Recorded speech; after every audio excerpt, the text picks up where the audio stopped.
Greetings, everyone. Welcome to this AI buzzword session. This is being presented to you by Leaders Connect and Storytellers Toastmasters Club, and this is a special series, and which where we talk about. Hi, can I request those who are not yet on the uh, podium to go on mute, please? Okay, welcome everyone. This is the AI Buzz session, which is presented to you by Leaders Connect and Storytellers Toastmasters. This is part of a special series where we try to bring in an expert and we talk about the latest trends in the industry or anything in general to do with career growth. So today I have a very special guest. Dilip Kumar. He's my colleague and someone who's extremely enthusiastic about technology. He's a seasoned technology leader with over 15 years of experience, and he's worked in various companies such as Ericent, Clear Trail Technologies, and he's currently working with Macquarie Bank. Uh, in today's discussion, the idea is for us to leverage Dilip's knowledge about AI and declutter and decipher some of these buzzwords around AI so that we have a better understanding of what artificial intelligence is all about. I'll be moderating the session and you can keep your questions coming on the chat box. I'll keep an eye on those and I'll pick those. I may also spotlight you depending upon the time we have at hand. Do keep your videos on because that brings in a lot of engagement and keeps the session live and fresh. And that's how we make the most of the time that we are spending here. So, without further ado, let's invite on stage our guest speaker, Dilip Kumar. Hi everyone. Uh, Thank you for having me here. Nice to meet you all. Okay, so let me just start with the presentation right away. Okay, so this session, uh, this session is about uh, this session is about getting some knowledge or getting a familiarity with the vocabulary that people use in AI domain, and we hear a lot of them nowadays. So if we are not very familiar with the vocabulary, we might struggle to uh, understand the real meaning. So this session is for you. If you are new to the AI world, if you are overwhelmed by the jargon around you, and if you are interested in learning some of the vocabulary so that you could easily share ideas or even understand the ideas people might convey to you. And if you are already familiar and if you are already an AI professional, if or you have no interest in AI and it is irrelevant to you, maybe give it a pass. So that's how we are going to conduct this. Uh, we are uh, going to uh, go from the most basic level, and then we are going to stepwise build up the vocabulary that we come across in the AI world. So it's like a sailor's spyglass. So we keep on adding layers to it to focus more and more at the distant objects. But we start with the most basic. And anytime is a good time to ask questions. But uh, uh, since we are 11 people, so write them in the chat box. Okay. So this is a screen grab from the Wikipedia page of ChatGPT, and it tells us what ChatGPT is. So, as you can see, a lot of buzzwords here: generative artificial intelligence, chatbot, large language model, pre-trained transformer, supervised learning, reinforcement, human feedback, text, speeches, images, attention. So at the end of this session, we should be able to comprehend most of it, if not all of it. So that's the test that we have to pass uh, to judge whether this session was good enough for us. Okay, let's dive into the AI world now. Okay, so before we define what is artificial intelligence, let's just wonder if we know what really intelligence is. So, uh, intelligence has been defined by many people, but uh, the definitions are so many that if you ask 10 people about what is intelligence, you might get 10 different answers, and all of them might together not be able to uh, you know uh, cover 100% of it. But after a lot of discussions in various forums with various people on the definition of intelligence, there is one accepted definition, and that is human beings are intelligent. So we don't have an absolute definition of intelligence, but we have a sample, and the sample is the human being. So if we can uh, if we can uh, create a machine which can mimic a human intelligence, then we will call it intelligent. So there is a famous Turing test for intelligence. So the Turing test says that if you have a machine and a human being behind a curtain, you ask them questions, and if the questioner is not able to identify whether the answer was given by the machine or the human, if the answers are so much alike, then the machine passes the Turing test. So that day we can say that uh, we have created artificial intelligence equivalent to the human intelligence. So far probably the Turing test has been passed by only some uh, big incorporations like Google or Facebook, but probably uh, they are still hesitant to share with us. But for the time being, let's just define intelligence as human intelligence, and let's go forward. So then, what is artificial intelligence? So if we have human-like capabilities in machines, then we'll call them artificial intelligence. So far there is no general purpose artificial intelligence like human. So a human being is basically a general purpose intelligent machine. So it can do many tasks uh, that a artificial intelligent machine might not be able to do all concurrently. So a machine could be fine-tuned for one particular kind of task so far. So far we do not have a uh, general purpose intelligent machine, but we have task-specific intelligent machines.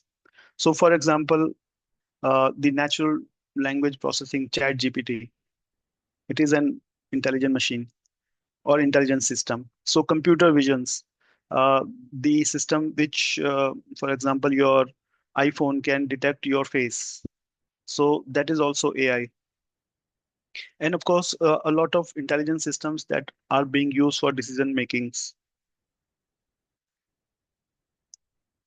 Okay, so we have probably come across a lot with these about these words: AI, machine learning, deep learning. So we often see them being used in tandem or even sometimes interchangeably, but there is a difference there. So AI basically is the whole field. It is the superset, and machine learning within AI uh, correspond to the set of techniques, tools, algorithms which are in nature by very nature are non-deterministic, or they are not rule-based. So, for example, a rule-based system could be, let's say, a vending machine. So there is a rule that you have to insert the credit card or money. Then there is step two, that if the money is accepted, then step three, you have to press a button. Then step four, button correspond to one section in the vending machine. Then the rotor revolves and you get the product. So it is basically a rule-based, stepwise, rule-based system. But machine learning corresponds to the non-rule based system. So by the way, an artificial intelligence system can also have rule based programs or rule based systems, right? So a vending machine is basically an intelligent machine, right? It can figure out what product you want, but it is rule based. But machine learning, the phrase itself, or the set of word machine learning itself, corresponds to the technique which are not rule based, but they are based on uh, collecting or learning experience from data. Okay, Mohit, please go ahead. Yes, I just wanted to clarify one thing, Dilip. So in this picture that we see, so there's this rectangular box. Does that mean to say that there is AI, and then within that AI, there is machine learning, which is non-rule based, but then the rest of it is rule based, and Yes, but that is still AI. Is that what we yes, are depicting? Okay, yes, correct, correct. understood. Okay. So AI can be rule based, right? Like the vending machine is an intelligent system, right? Okay, so all the programs So or anything yeah, that normally in software development, that would be also classified as artificially intelligent systems, but they are yes, usually, so far we've seen more and more of rule-based systems, and now we are yes, moving towards non-rule based. yes. So there is a limitation with the rule based systems, that in order to create a rule based system, you must know the rules. Okay, and uh, this limitation makes it hard to program or to code systems which are not very algorithmic in nature or intuitive in nature. So let's pick an example. You have an image of a cat or a dog, okay? And you want to create a rule-based system to identify whether it's a cat or a dog. Now think of the rules that you can come up with to distinguish between cat and dog. Okay, so I think there would be a million rules required there, Yeah, we can right? check if somebody has some great ideas so about this particular exercise that you've given everybody. Let's see if there are some ideas to create a rule to distinguish whether something is a cat or a dog. And Rashi has just joined in. Hi, Rashi.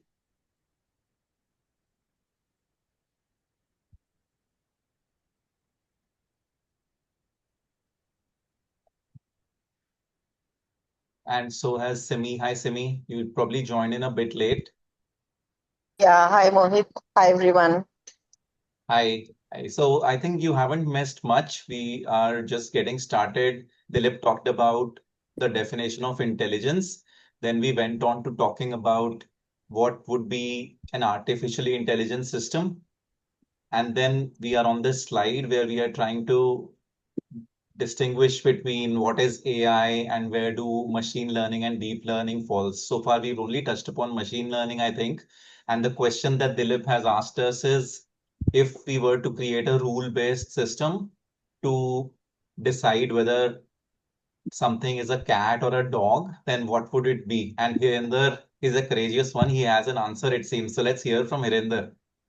Sure. Actually, I do not have an answer to it, but I have a thought or maybe question. But anyway, thanks, Dilip, for taking us through. And the thought I have is, if we have the voice recognition and we can have the first rule, if that object can, like, it can detect the voice, like a bark sound or a meow sound, the first rule could be if there is a voice recognition, and that's where, I mean, it can 90% solve the, then the we can move further once we have the sound detection.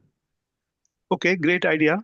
Although the question was with the image. So if we have an image of cat or dog, but even for the speech recognition, how would you recognize this speech? The speech recognition work itself is not rule based. So, for example, you decide if the voice is between so and so frequencies.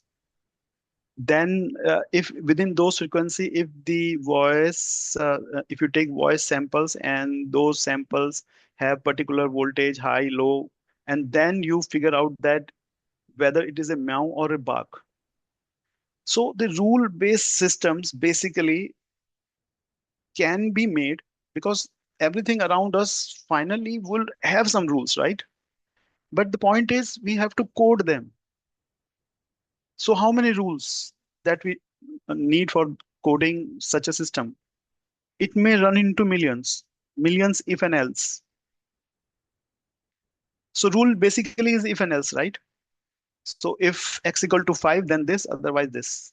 So those if and else, if we start coding for such trivial things, okay? So whether cat or dog is such a trivial thing. Any kid can tell you whether it is a cat or dog, even if the cat or dog belongs to some kind of breed which the kid has never seen. There are thousands of breeds of dogs. Some of them don't even look like dogs, but we figure out that it is a dog. Now imagine also adding rules for those breeds. Okay.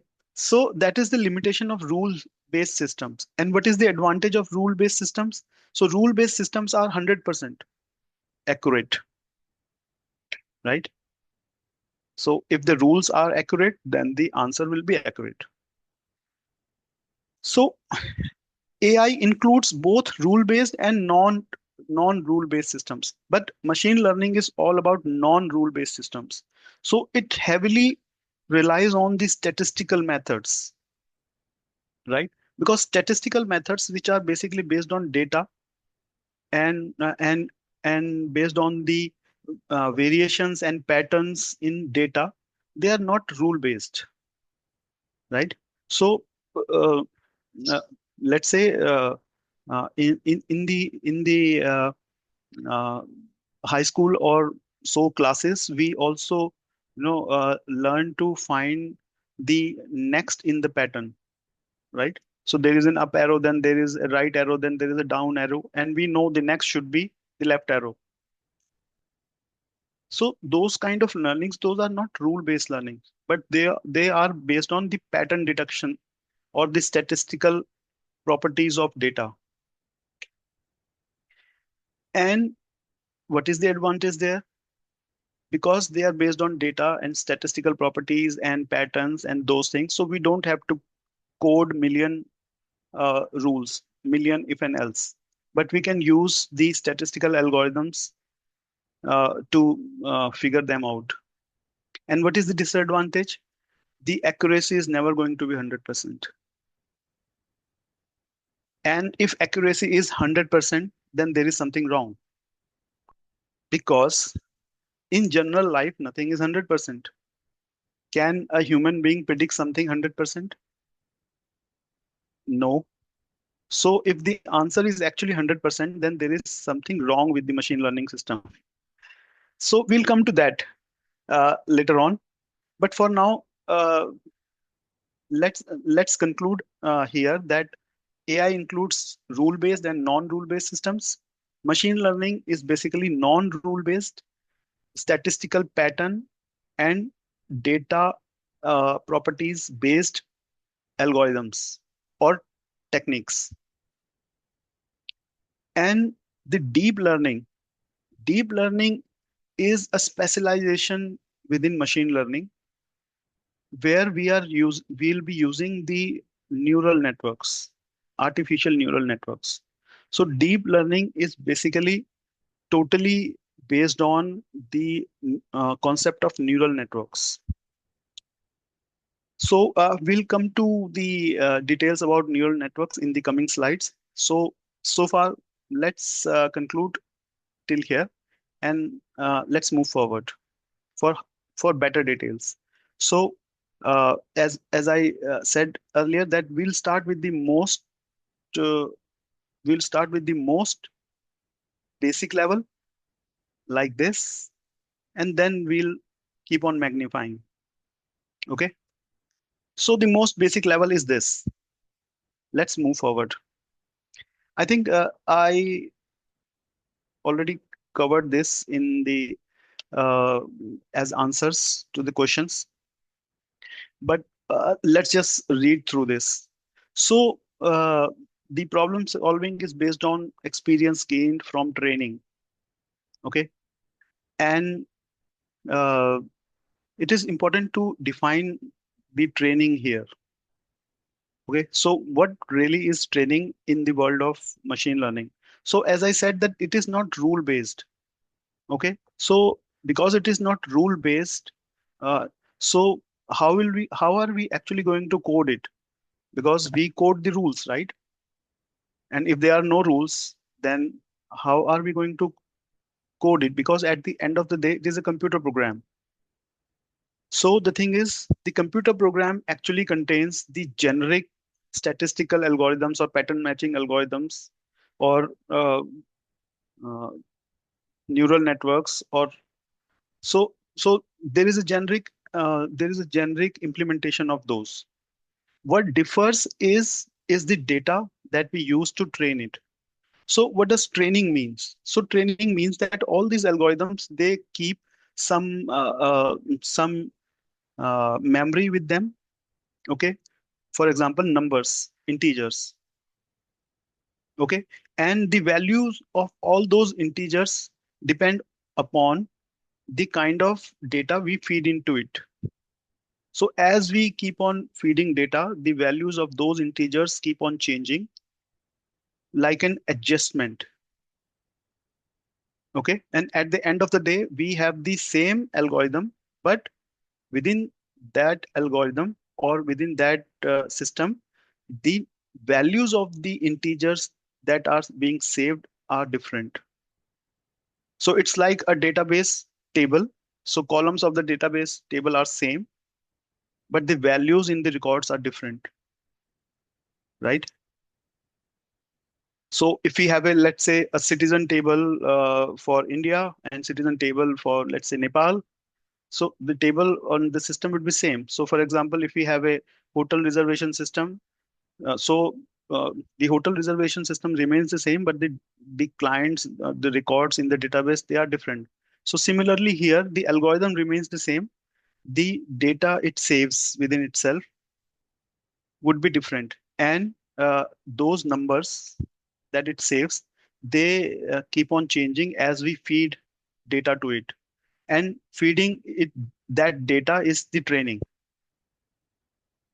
Okay, and once it is trained, then we take it to the production. There, when we feed it the unseen data, the production data, based on the number it has already saved, it generates an output. Okay, so that's how the machine learning softwares, they work. So we don't have to code rules into them, but we have to feed data to it. Okay, Mohit, please go ahead. I have a basic question since we are talking a lot about training and data here. And previously we talked about non-rule based systems. So will it be right to say that whenever the amount of data is large, then only it makes sense to be able to look at like non-rule based system like machine learning? Yeah, that makes sense, definitely. But how large should be the data? That has to be calibrated. Okay, so for example, if you have, let's say, billions of records, and if you start training using that uh, size of data, it might take you years to train your model. So anyway, you have to optimize it. So you'll have to take a good representative sample from that data. But if you, let's say, only have tens of or hundreds of records to train, then the variations in the actual data would not be captured, right? So it's like, if you want a child to identify whether it is a dog or it is a cat, okay, and if you have shown him only two images, one of cat and one of dog, and then you show him the picture of another dog which could be of different breed, will it be able to identify? No, most likely no. So the AI systems are like kids. Okay, so they almost behave the same way. You have to give them samples of things. So if you give them enough samples, let's say if you show them 100 images of dogs of various kinds, it is very likely that if you show them another image of dog, even if it is of different breed, they will be able to identify. How do they identify it, whether it is a cat or a dog? Because the various variations that they have learned in the data. So when they compare the new image or the production data with the kind of variations they have experienced, they can, with a high degree of probability, give you an answer that most likely it is a dog or cat. So again, the answers of the machine learning algorithms are not 100% accurate, but they are probabilistic. So they will give an answer that I am 90% confident that this is the answer.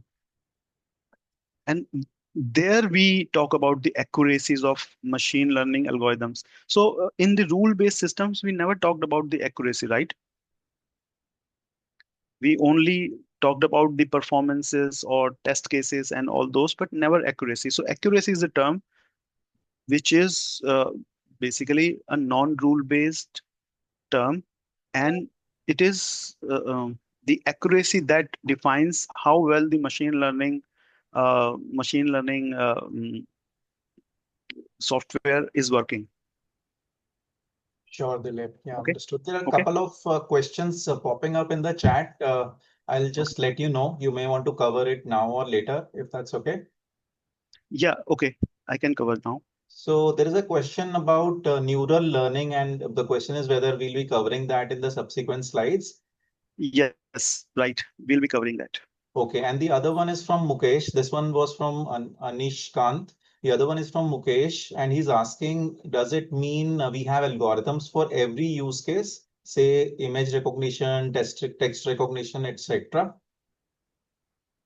We'll come to that. If I answer that right now, you may not be able to comprehend my answer. So in the coming slides, we'll cover a couple of more topics, and then it would be much more clearer. Okay, so let's move forward. So far, machine learning, we discussed about non-rule based softwares. Now, there are two subcategories of machine learning. Okay, so one category of machine learning is basically supervised learning. So the idea of supervised learning is that while you are feeding data to the algorithm, you also feed the expected output. And the algorithm actually compares the prediction or the output it generated with the expected output. And then based on the error, it tries to adjust itself. So with many passes of such kind, where uh, you feed data to the algorithm or the system, then it comes out with an output, then it compares with the expected output, it is correct or it is wrong, then it feeds itself back that there was an error. Then in the next round, the error should be reduced. Then in subsequent round, the algorithm tries to reduce the error between the actual and the generated output. And this way, the algorithm tries to come closest to the actual output uh, when it generates its own output. So that's how, by adjusting little by little with every pass, the algorithm works. So this kind of learning is called supervised learning. Okay, so this is basically fine tuning based on the already known result, right? So you do some processing, you already know the result, then you compare your result with the already known result. There is a discrepancy, you try to adjust to it, and you keep on doing it until you have a desired level of accuracy. Okay, so some of the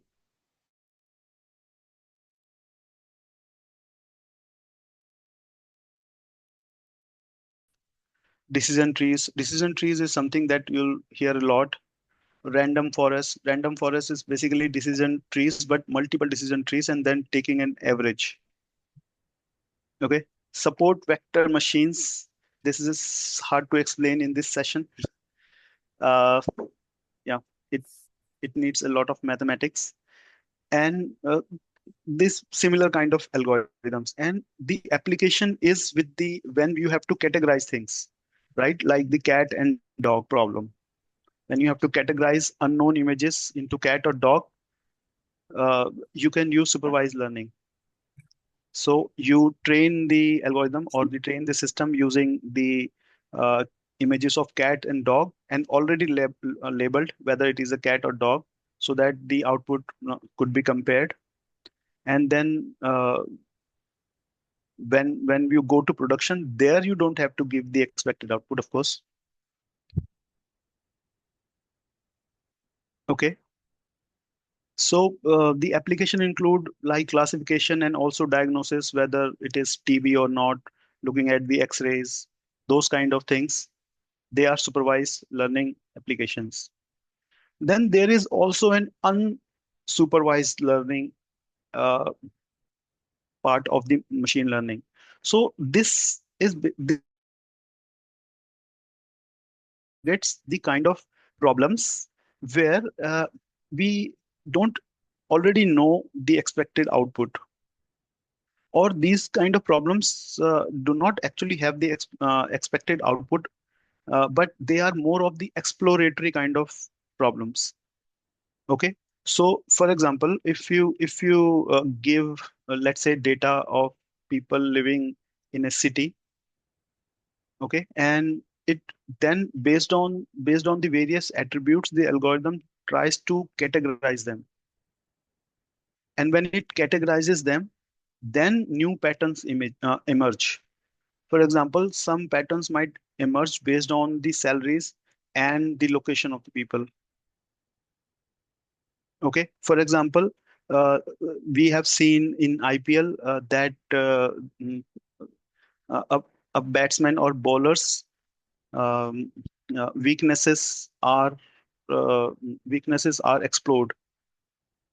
That is also based on data. So, for example, if a batsman gets out on a particular kind of deliveries,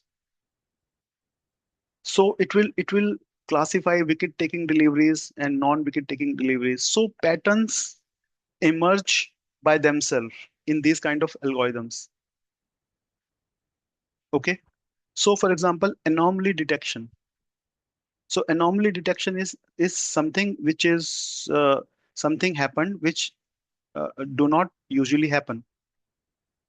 Okay, so that is also based on the patterns, because anomaly has a different pattern than the regular work, and the algorithm will detect different patterns and categorize them, that there is pattern 1, there is pattern 2, there is pattern 3, and then the human can figure out that pattern 2 differs from pattern 1 because of a certain reason. Okay, so recommendation systems like Amazon or Netflix recommends you something, right? So they don't already know the expected answer,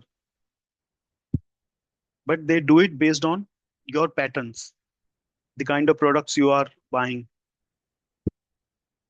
Okay, so these are the two types of machine learnings. Let's now go towards deep learning. So deep learning is basically a subset, and it is a specialized subset where neural networks are used. Okay, so machine learning can use non-neural networks also. For example, decision trees, they are not neural networks, but deep learning is dedicated to neural networks.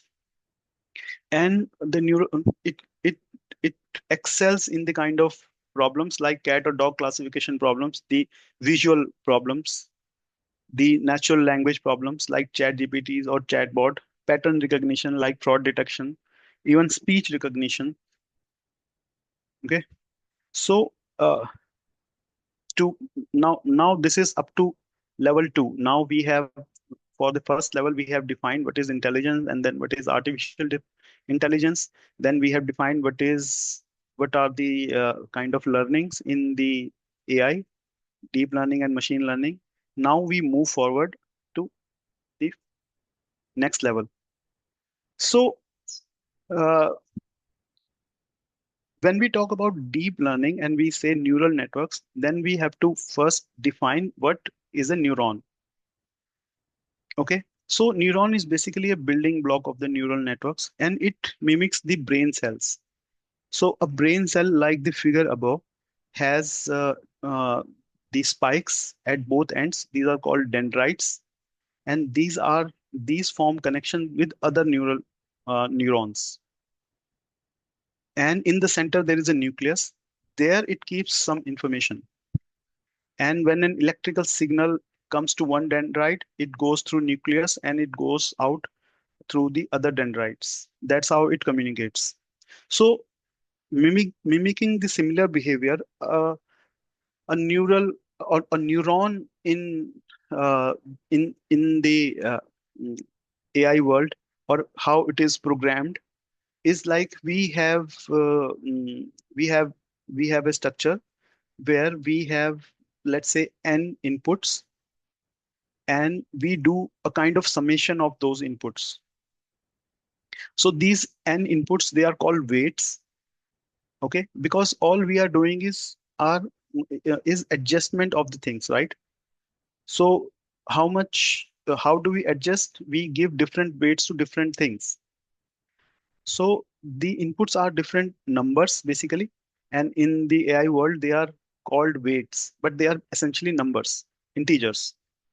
Okay, then we do a kind of summation, and this summation is basically a linear kind of summation, ax plus by plus cz plus d. Okay, then we add a bias to it so that the linearity is broken. Okay, so bias basically means that although the input says this, but we are more inclined towards something. Okay, so to mimic that thing, it is a kind of bias. So for example, uh, the kind of instincts that we have, that if we see a carnivore then we run, but there would be a bias that if that carnivorous animal is in zoo, then we don't run, right? So something like that. Then there is an activation function. So activation function is basically on and off switch of this neuron. So it is not necessary that every time something comes to this neuron, there will be an output. So activation function, if on, gives an output. If off, simply consumes it and doesn't give an output. So this is mimicking the brain cell. And next comes the network of this. So uh, within itself, a neuron uh, is hardly useful because it is a very simplistic structure. But when it when we create a network of this, then it becomes a very, very powerful means of achieving deep learning. And that's how it now looks, like a brain cell. Okay, so we have many, many, many layers of neurons. And basically, if you see here in the neuron, these weights plus bias plus activation function, these are basically all numbers, integers. So in one neuron, we are saving, let's say, n plus b plus 1, these many numbers. So these are set of numbers basically. So in a neural network, we will be saving so many thousands, millions, billions numbers. And all these numbers represent weights, which are basically adjustments.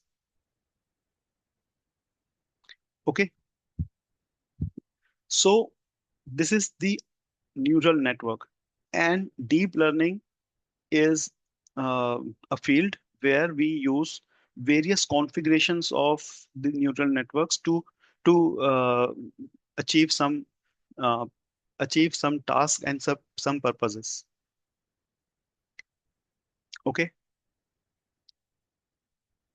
I think this is a logical point to stop and see if we have questions. Yeah, people can actually come forward and ask questions, but there are a couple of questions already in the chat box, Dilip. Mohit, it seems you are on mute. I cannot hear you.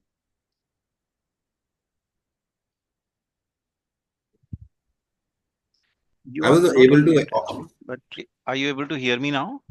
Yeah, yeah, Mohit, you were audible before as well. Okay, Dilip, can you hear me? can somebody else speak? Probably I might. Oh, I guess Dilip has audio issue. Oh, yeah. I guess we need to chat. Connect this. Can you speak now? Hi, Dilip, can you hear me now? Yes, I can hear you. Okay, great.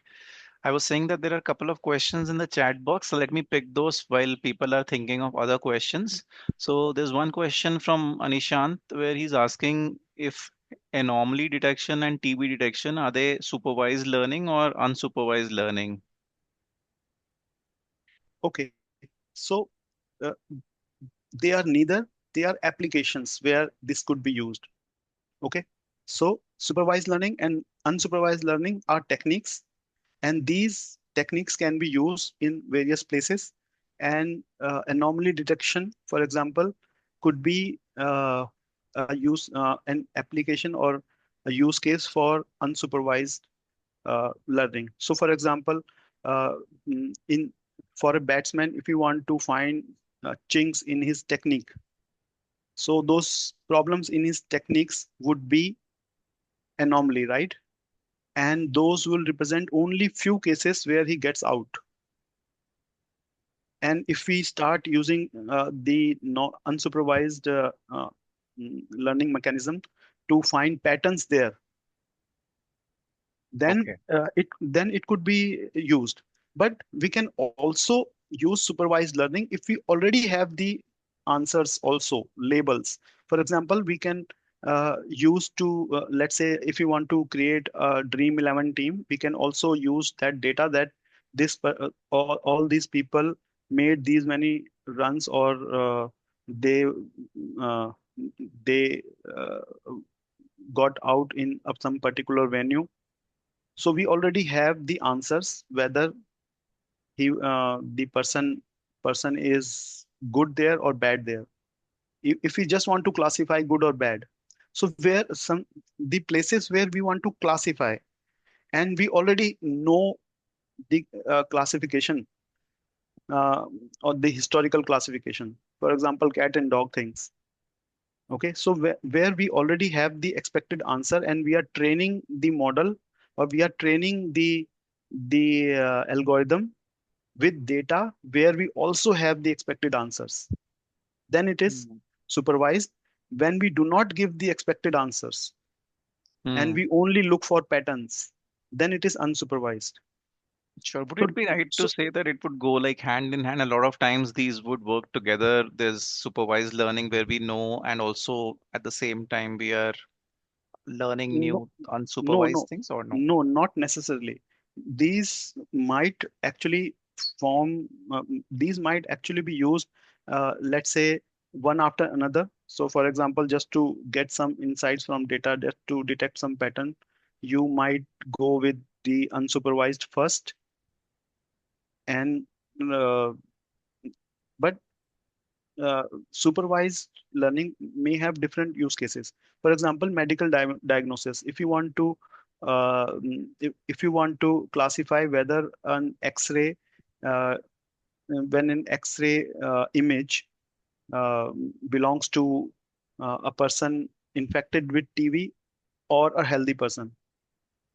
So you cannot do unsupervised, uh, simply use unsupervised. Although you can use unsupervised to get patterns there also. It will also give you patterns.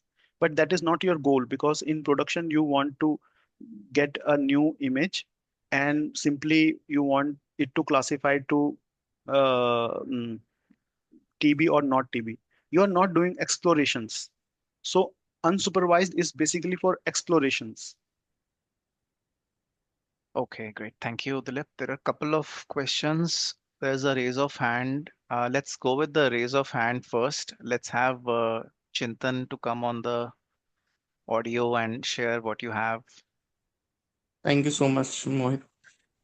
Thank you, Dilip, for great session. I joined in late, and my question is, how come the companies like Perplexity or Google or Microsoft come up with so much supervised learning, as you mentioned? I believe the data which they are providing, the models which they are providing are supervised because they are accurate.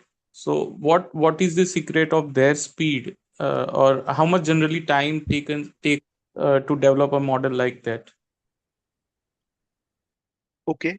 So how do they do it? I do not know, but I can guess. First thing is that they have means to collect all the data they want. So they have all your information. They even have your fingerprints. Okay. So you use an Android phone, you use your fingerprints to unlock it. They have that data. So one thing is that they have all the data they want, or they need. Second thing, they have all the capacity they want or they need. They have computing systems with unlimited capacities. So that's why they can come up with this kind of thing faster. But another thing is that when we see something in the market versus when that was started, we may not know when that was actually started. So for example, the models that are coming to the market nowadays, for example, let's say ChatGPT or Grok or Google Gemini, these are based on work which was done 50 years back. So they have all the capacity, they have all the data. That's their advantage, and that makes them come to market fast. But even that fast is not so fast that they can come up with something, let's say within a year. It takes much more time.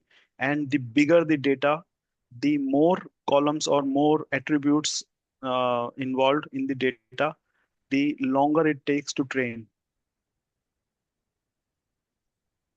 So they don't reveal all of their secrets, although, but they do reveal the various kind of systems, the algorithms or the networks they have already used for academic purposes.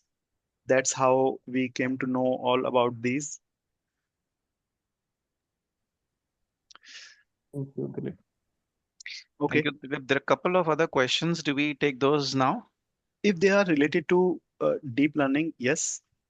Yes, yeah, it looks like those are. There's one to do with the neuron weight. Is it set by itself or modified by some input?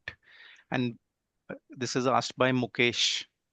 Yeah, that's a good question. So if you see the diagram here, Mukesh, so the input layer, so the person who is training this sits outside the input layer. So you do have control of giving it the input, but if you see uh, the other layers, they are called hidden layers because we don't see them or we don't have direct access to them. And that's why all the weights which actually reside within the hidden layers, they are not controlled by us, but they are controlled by the algorithms. So they are indirectly controlled because it will depend on the kind of input that we give, but we would not know their exact values all the time. In fact, there could be so many layers that you may end up with a model or a software which is in gigabytes. So let's say if each neuron is saving 8 bytes of data, and each layer have 100 neurons, and you have 50 layers, then it comes out to be in millions. So those are million numbers that they are storing, and the variations in those numbers would just a moment, my battery is running out.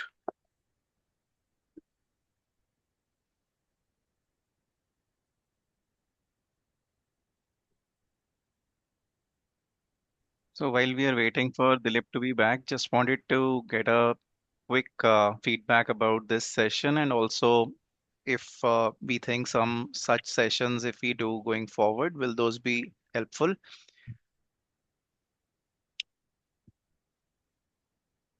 See, Yeah, sorry for that. So okay, okay. these parameters or the weights, they are not controllable from outside. We won't even understand those because those are just numbers.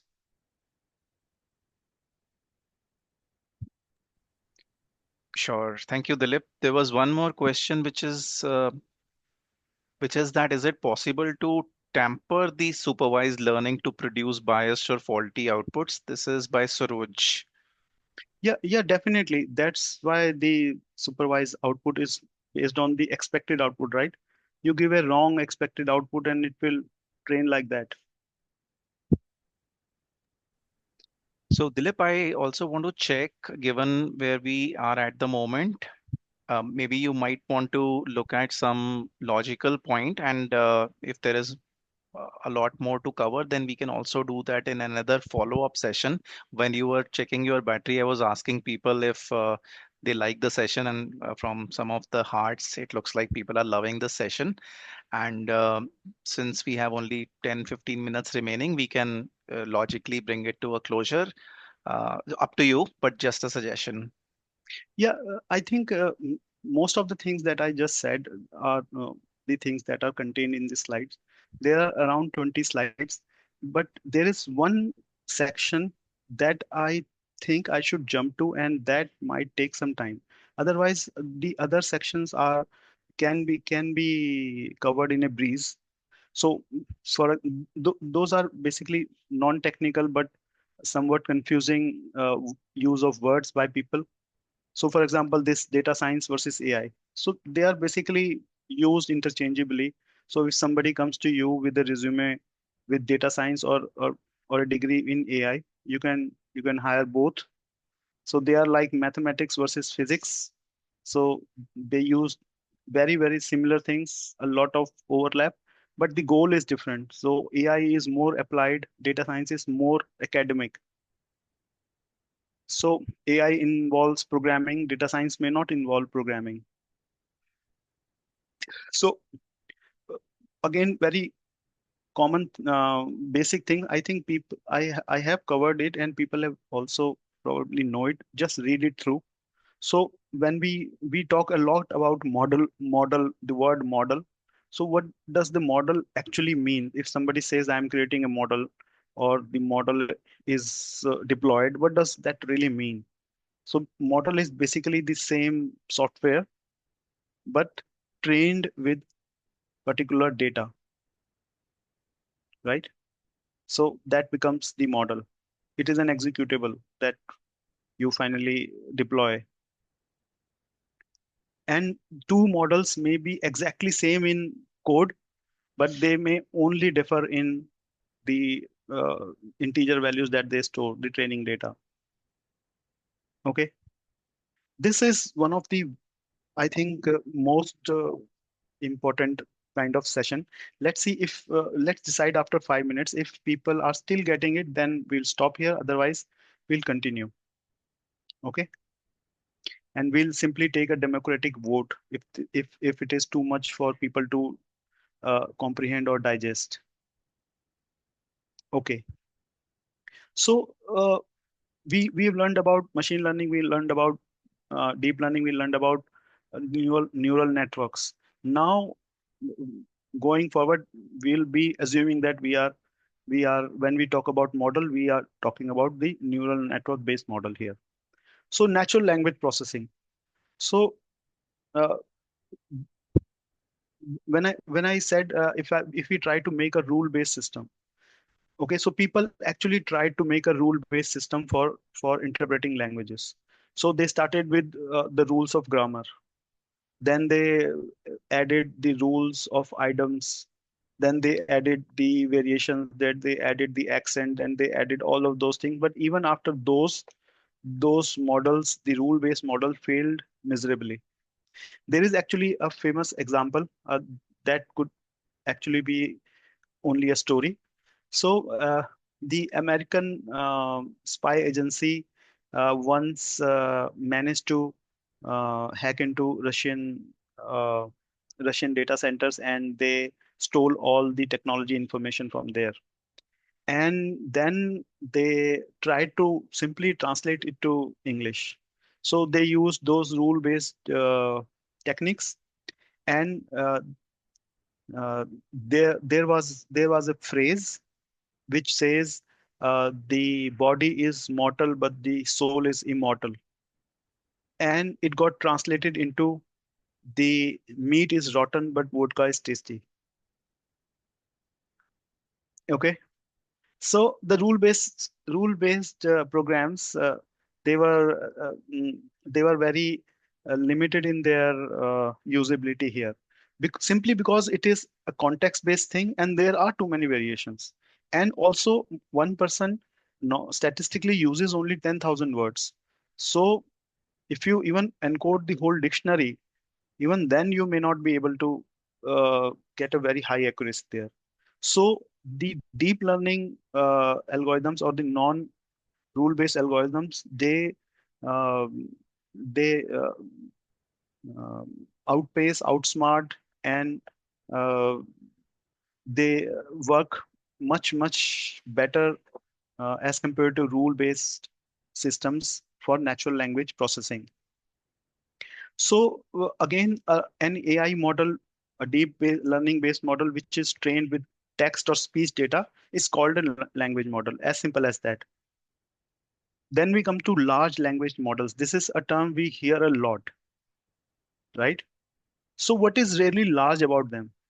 So we know model. What is a model? Okay, it is a program with trained data. Then we know language model, a program trained with text or speech based data. Then what is a large language model? So large language model, it was seen with language models that as we increase the number of layers in the neural network, or as we increase the size or the finally the weights or the number of integers that are being used to store adjustments, as we increase them, the accuracy increases. So the large language models are basically uh, very deep neural networks with with billions of data points or billions of bytes of data stored inside the hidden layers. So that makes a large language model. So for example, chat GPT. Okay, generative AI, we are still with the language processing, but generative AI is something which needs to be introduced. So, okay, so far we say the human-like capabilities. So far we were restricted to predicting cat or dog, or mm, or identifying or analyzing things. Can we actually generate things? Okay, so it is true that we can generate things. We can generate text like GPT does. We can generate images like a lot of softwares now are generating videos. They are called deep fake videos. So we can simply mm, create Modi ji dancing on some tune. Okay, although it could be very dangerous to do those things, but these are now possible. But how are these things done, or how do actually AI models are able to do those kind of things? So it turns out it is very human-like thing, and the algorithm is also very human-like. So all these boxes are basically uh, the modules of a generative adversarial network. So generative adversarial network, what it means is that you have two models, okay, talking to each other or even competing with each other, and then you use to generate something. It is not a single model, but a model which comprises of two parts. So what we give as an input is simply some random numbers. Let's say 100 random numbers. Okay. Then we have a generator model. Generator model is again a deep learning model. And we ask it to generate an image of Molji. Okay. It will, it's like a drawing. If you ask a kid to draw a cat, okay.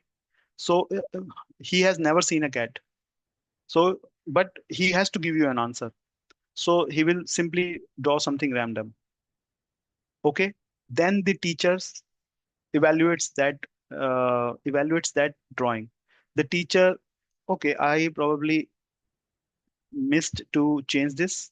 So this is actually just a moment. This is discriminator. Okay. So discriminator is basically the teacher, which says whether your uh, drawing is correct or not. And the discriminator has the real image too. He does have the real image of Modi ji. And here the discriminator, if it doesn't match, it says to generator that no, it's not matching, and it will give it some instructions that, okay, you are that far away from the actual thing. Then generator will take that output and again try to generate. And this goes on unless the fake and the real look significantly similar. So that's how you can generate the images, even text or even videos. That is the algorithm. So generative AI uses this kind of algorithms, and these algorithms are all based on neural networks, the deep learning networks. It is only the variations on configurations, and you have the modules, and uh, mm, you assign them different kind of works. You use them in different configurations to achieve different outputs. So this is one of the examples. There are more of such example. For example, translators. So how is Google translating now? It is not translating vodka is tasty. So it is now using these kind of models. So it has an encoder and a decoder. So you give it English or any language, it doesn't matter which language, because the input to these models are basically numbers and outputs are also numbers. We simply map numbers to words. Okay. So it then encodes it, the English language encodes it, and then decodes it, and then gives you an Hindi. Then it initially it would be way off. Then it again tries to correct the error. Then again tries it. Then the error is reduced. And this error reduction over a long cycle would eventually give you a good result of Hindi. So that's how the translations are working. And these are against the modules which can be clubbed together to achieve higher things. So other generative models, if you see, they also, they are again using the deep learning techniques and various configurations of neural networks. So some of them are like auto-regressive models. So for example, the autocomplete that comes to your screen when you start typing. So what it does, it predicts the next element based on the preceding elements. Then you type the next element, it takes the next element, the output also as an input, and then again generates the next. Okay. Similarly, other models like diffusion models. So it adds some data, like you give it an image, it tries to erase some things and then tries to redraw. And in the process, it generates new data. And various combinations of encoder decoders. So that's how the generative models work. Okay. Okay, it turns out that we are at the end of the presentation so far. So these are some of the day-to-day terms. Probably you can simply read through it. There is hardly anything to explain.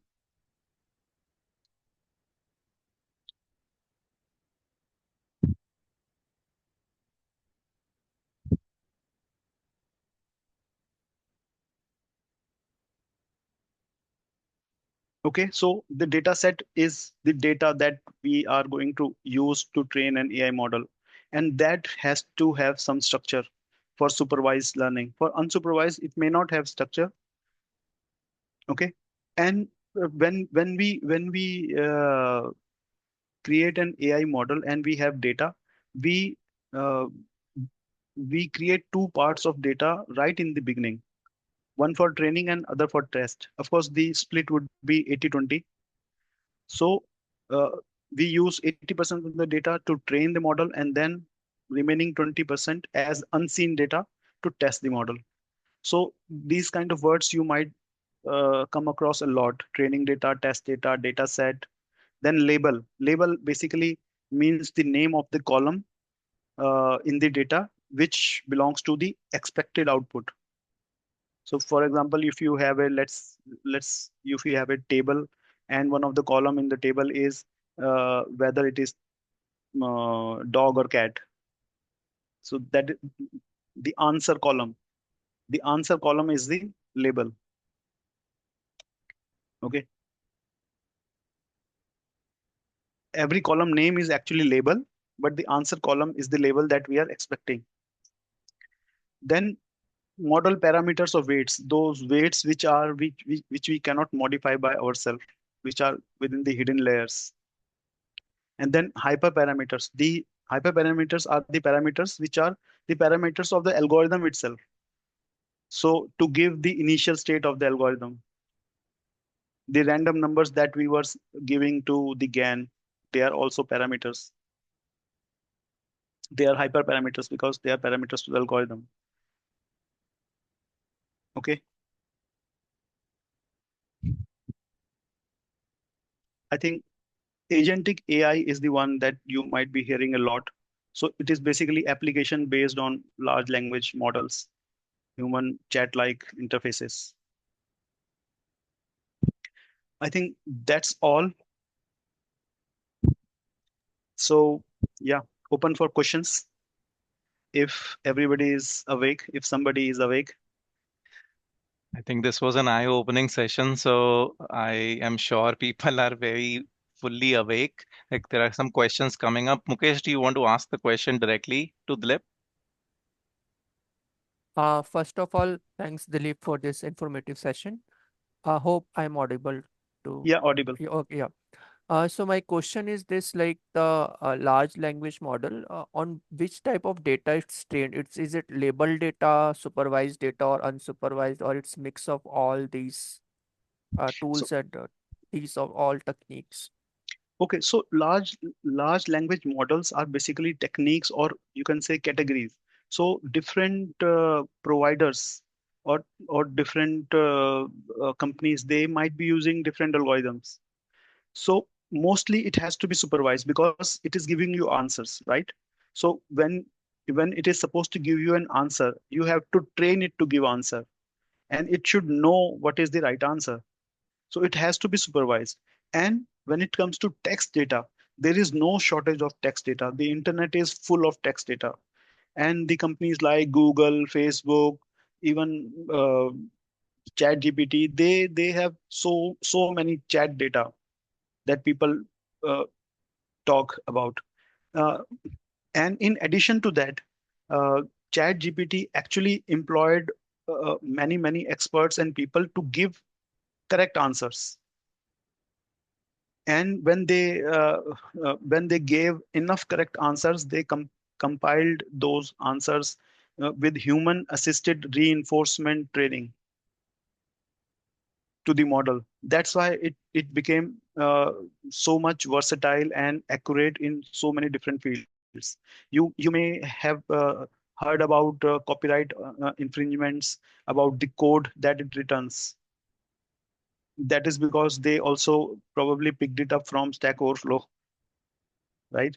So a lot of those things, and this is one of the side effect that uh, because it is trained on some trained data, and that data may not be, stock data or open un copyrighted data. You may end up having some copyright issues. So the language model will not take any blame for it, but when you use its output, you have to be careful. Okay, thank you. Any other questions anyone has?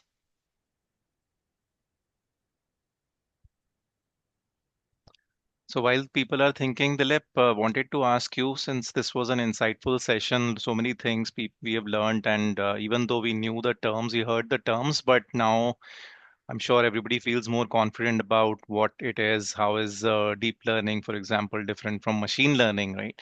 But wanted to ask you if there is any way you can suggest to the audience which can help them in keeping abreast with this as they go forward. Maybe a book, a podcast, or maybe how do you keep yourself up to date with this changing technology trends? Yeah, it's a very natural question, but it is very hard to answer, Mohit, because the there are many uh, different aspects to it. One thing is that what really is the part of the information that you need, that depends on the kind of profession you are in. So, for example, if you are let's say a developer, okay, so the kind of information that you need for AI is totally different. I would suggest that if you are a developer and you are not initiated with AI yet, then sign up for a course. There are so many courses which will take you through, especially the Python-based courses that will take you through the various libraries and various tools that are available to you to create all these kind of AI applications. But if you are not a developer and you are not into mathematics or statistics, but you are more into business, then it comes to uh, then the more important point is to keep up with the buzzwords, with the business vocabulary of the day. So a lot of uh, very simple things would be wrapped around with a lot of jargon. Okay, so for example, if you just want to create a chatbot for your team, let's say for the support team. So in the simple words, it would be create a chatbot for the support team. But you might get a request from business saying that using the large language models, generative AI capabilities, and transformer capabilities, please create a generative AI and agentic AI bot for support. So a lot of jargon, but the meaning is the same. It's like Mhm. calling, yeah, it's like calling common cold as lymphosarcoma of the intestine. So, so this is something that it won't come with a book. Of course, books would help, but by the time you will finish the book, the vocabulary would have again changed. Okay, so Right. when you get the key to success, the lock might change. So that's the catch 22 kind of situation. So you have to the best place to start this is to uh, simply uh, subscribe to some of the AI leaders and their companies podcast or broadcasts. So you will be in time to know the new developments, and with time you will be able to match the pace. Sure, sure. Thanks, Dilip. And yeah, Vivek has a question. Yes, so Vivek, please go ahead. I thank Mohit and thank you, Dilip Kumar. Your name is like my favorite actor, Dilip Kumar. Yeah. Brings some memory back. So thanks for a very insightful session. I have I don't have a question on the content part of it, but maybe something my outlook towards AI.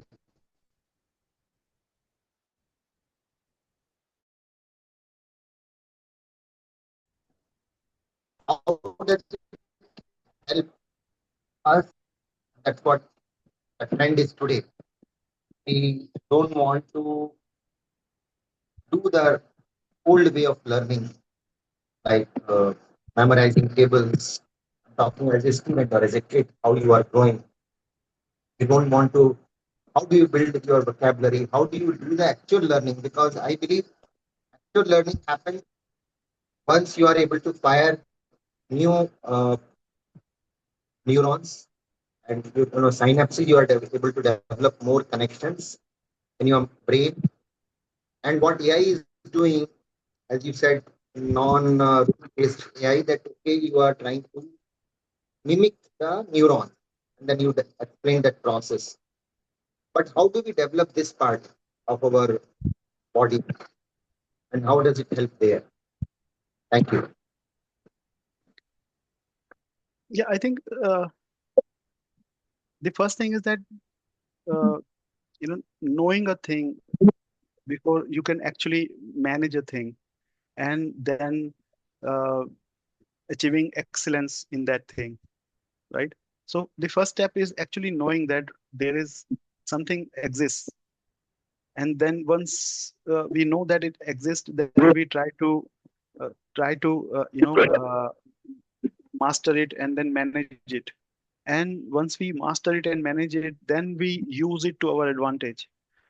So the AI, although we mostly talk about the machines, but AI is basically giving us a reflection of our own self, right? So uh, just say, for example, there was a time not long ago when people used to say, okay, AI can do a lot of stuff, but what about the human creativity? Human creativity actually probably distinguishes between the artificial intelligence and the natural intelligence. So machines cannot be creative, or machines cannot write poetry, or machine cannot write songs, or it cannot create a masterpiece like Mona Lisa. But that day is not too far. Now we have learned that there are generative adversarial networks, like we just learned. We are we are able to create deepfakes. We are able to even create videos from text, Yes. right? Yep. So then we actually learn there, there is a certain level of abstractions in our perception and in our anatomy, how we perceive ourselves. Okay, if our mythological text says that we are different from simply the body, right? There is a soul, there is an atma. But now the AI, and when we learn about AI, when we learn about AI techniques, we are probably rediscovering ourselves, and we may someday may be able to conclude whether atma is there or not. We may simply be random packets of energy in the universe. So this is a very threatening, as well as very humbling, and as well as very eye-opening experience, that we are rediscovering ourselves through machines. And as we rediscover ourselves, we'll definitely find either the higher purpose or we might even lose our purpose of existence. Both of those things can happen depending on what we find in future. But definitely, uh, all the perceptions that we had about ourselves, they are challenged, and it is only when uh, the new doors open, then we start learning about new destinations.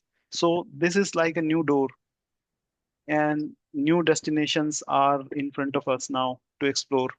And definitely, AI might take over our daily work or daily tasks, but it will open new doors.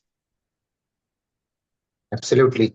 It's definitely opening new doors. It's like doing something new, exploring, and human race as a when we look back, it has been exploring for centuries, and that's why we are here today. Last 10 years, if you count, last 10 years, 20 years, the pace of change has been so fast.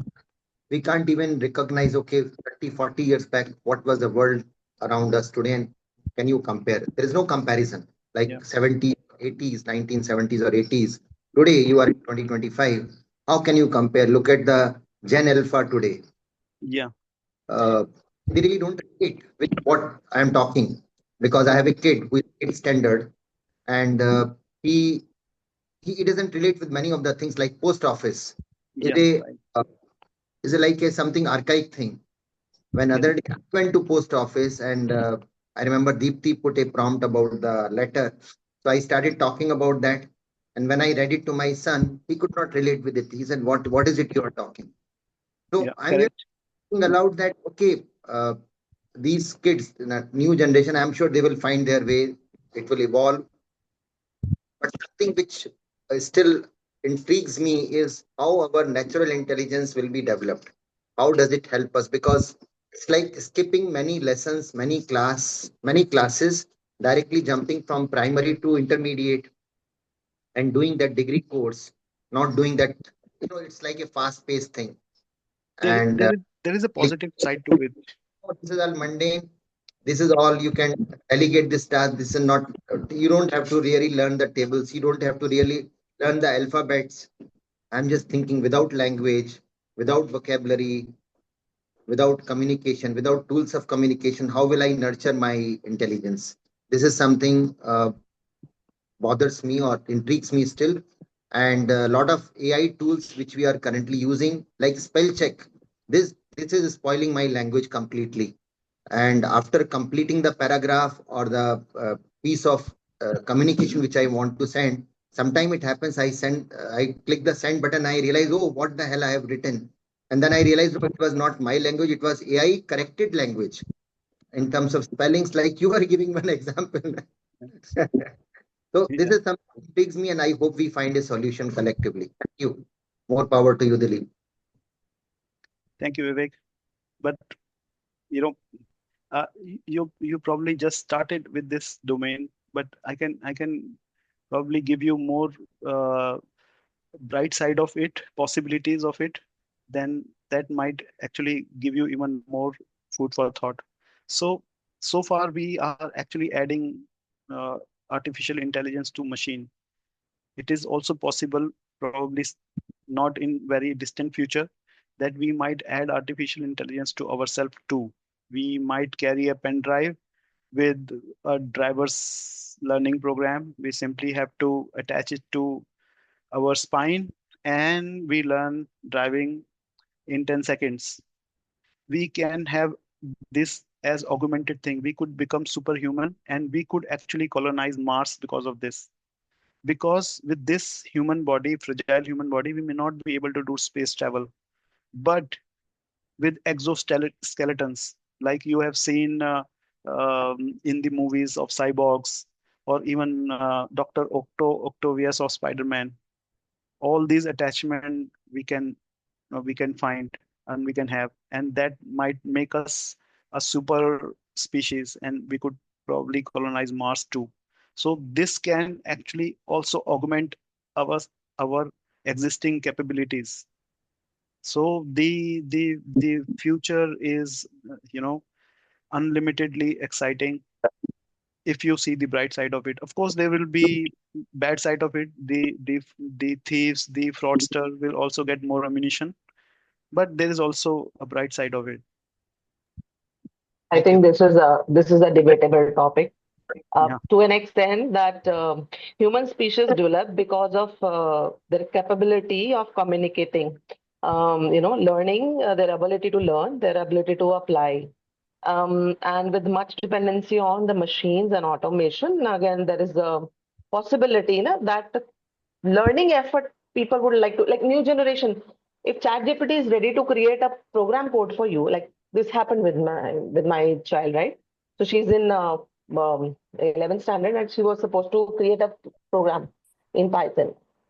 What we used to do is we when I was learning a language, I tried to execute it, create a simple programs and try test it out. But now they say ChatGPT bana deta. Why should I create? I'll directly try it out. So then there is a little thread like that capacity of a brain to learn more, create more, innovate more. That has a little other side to it or hard side to it. But again, let's see how AI can actually help us to improve that part also. So that's Monica, something. let me give you an example. Okay. So my forefathers did not have a vehicle. They used to walk on foot. They were much more healthier, of course, no doubt. They Hmm. were much more stronger, of course, no doubt. But are we better off than them or not? So similarly, we can have ChatGPT and all of those things. It is only enhancing our existing capabilities, right? So now we have a vehicle. It does make our legs a little weak, yeah, definitely, but it takes us to much more distance places. That's true. Agree. I will So say, right, it's debatable. There is yeah, pros and cons to everything. yeah, Uh, yeah, so both sides of the same coin. So yeah. Yeah, I think this discussion has been extremely useful overall. And yeah, at least it's opened our uh, minds to so many possibilities. It could be, it that's depends true. upon where we want to take it, right? So, thank you, Dilip, for your time. I would request if those who are still present, if you can come on video just for a moment, because just want to see if we can click a picture together, all of us who learned something new together. And while we are doing that, thank you, Manoj. Nagitha, if you want to come on video, that would be great. Simi, I thought I was the host, but there's another host here. Okay. Okay, let's click a picture. Okay, I'm gonna do that in three, two, one. Yes, there we go. All right. Thank you again, Dilip, for joining and giving us your valuable time. It has been extremely useful. A lot of insights you shared really helped us in understanding those terms that we hear ever so often, but we did not know exactly what they mean. It has really opened our doors to so many possibilities. We look forward to more such sessions and insights. And I also want to thank Toastmaster Monica Talwar and Toastmaster Mehak Kapoor, who let me organize this session. They are the presidents of our Toastmasters clubs, and they were instrumental in going ahead with this initiative to do this special session today. And we plan to do more such sessions in future also. Once again, thank you everybody for joining in. Do let us know your feedback. And Dilip, we'll be in touch. If there is questions that come my way, I will let them go towards you and then be that bridge between people and you. Thanks once again. Any closing comments from you? Thank you, everybody. It was a great experience talking to you. Thank you so much, Dilip, for taking your time and then presenting such a deep concept. And I never realized how 1.5 hours actually passed. So it was really interesting session. Thank you so much. And thank you, Mohit, for driving it completely. I mean, it's been one of the awesome session, I think. So thank you so much. All right. Thank you so much. Okay, then we will close it there. Thanks, Dilip. Thanks, everyone. Have a good rest of the evening. Bye-bye. Thank you. Thanks.